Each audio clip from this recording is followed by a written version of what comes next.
Identification. Discussion text is a type of text that discusses a particular issue or problem in depth by presenting two sides of the view, namely pro or advantages and contra or disadvantages.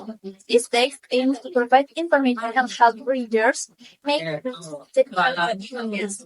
Jadi, teks diskusi adalah teks yang membahas suatu isu atau masalah tertentu secara mendalam dengan menyajikan dua sisi yang berbeda, yang pro atau kelebihan dan kontra atau kekurangan. Teks ini bertujuan untuk memberikan informasi dan membantu membaca untuk membuat keputusan atau pendapat yang bijak.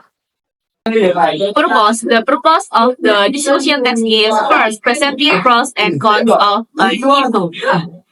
Second, helping readers understanding the issue better. Third, inviting readers to think critically and draw their own conclusion. Tujuan dari discussion text adalah yang pertama, menyajikan argumen pro dan kontra terkait suatu isu. Yang kedua, membantu pembaca memahami isu dengan lebih baik. Yang ketiga, mengajak pembaca untuk berpikir kritis dan membuat kesimpulan sendiri. In general, the structure of a discussion text consists of four parts, namely issue, argument for, argument against, and conclusion or recommendation. Secara umum, struktur teks diskusi terdiri dari 4 bagian, yaitu isu, argumen mendukung, argumen menentang, dan kesimpulan atau rekomendasi. Number 1. Issue. This section will contain an introduction to the problem being discussed.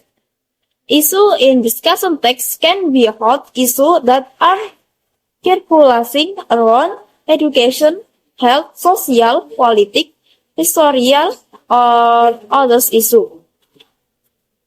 1. Masalah. Pada bagian ini akan berisi pendahuluan mengenai permasalahan yang sedang dibahas. Isu dalam teks diskusi bisa berupa isu-isu hangat yang sedang beredar, isu-isu pendidikan, kesehatan, sosial, politik, sejarah, atau lainnya. Number 2. Argument for. The second discussion text structure is argument for or supporting point. This section contains positive pro explanation. So, if you can explain this that make you agree or support the issue being discussed.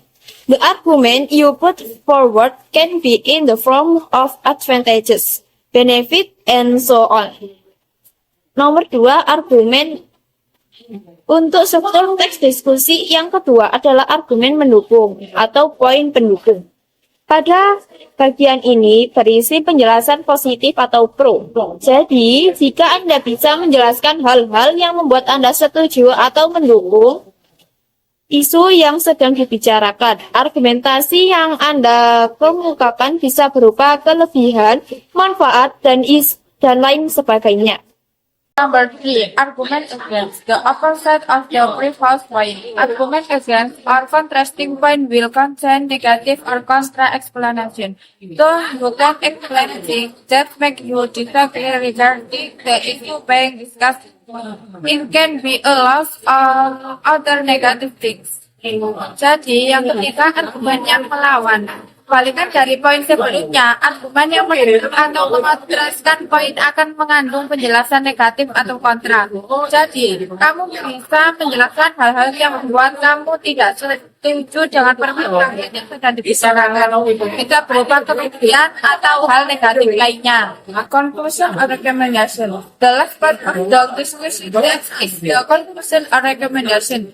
Here you can make a conclusion from the results of the discussion being discussed. In addition, you can also provide suggestions regarding solution to the issue.